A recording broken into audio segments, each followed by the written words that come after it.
Hi everyone, in this clip I want to share with you a very famous Cantonese joke. So I will ask you some questions and please answer me.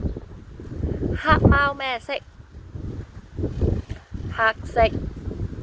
白貓咩色? 白色. 咁紅貓咩色? 黑白色. 紅貓唔係紅色. OK, 咁出貓咩色? 唔識.